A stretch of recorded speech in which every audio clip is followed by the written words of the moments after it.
अंधार रास्तार सुजोग नहीं जड़े युवक को छुरामाड़ कर फेरार मारी दुर्बृत्त परे छुरामाड़ आक्रमणर शिकार होइथिबा युवक जनक हस्पिटाल रे आखि बुझी देइछंती।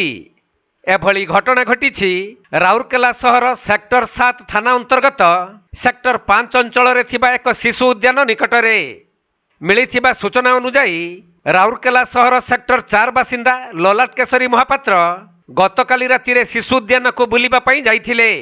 आउ घर को फेरुथबा बाटरे अंधारर सुजोग नहीं दुर्बृत्त माने तांको उपरे छुरारे आक्रमण करिथिले।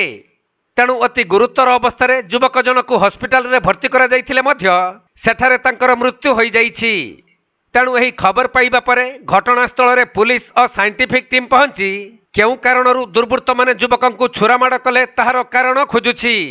आउ अभियुक्त मानकु चिन्हट करी गिरफ करिबा पई पुलिस यार अधिक तदंत जारी रखिथिबा सूचना मिलिछि। आज हम सेक्टर 7 नंबर थाना रे गोटे रिपोर्ट होईछि। कंप्लेनेंट तृप्ति महापात्र रिपोर्ट करछन्ते तांको भाई ललाट केशरी महापात्र को राति रे जो हमर अरविंद स्कूल पाखे थिबा चिल्ड्रन पार्क रे ये स्टेनिंग कर देथिला बोली कि आ सेटा केस हिछि आ तदंत चलछि। हम साइंटिफिक टीम मध्ये आछन वर्तमान तदंत चलछि।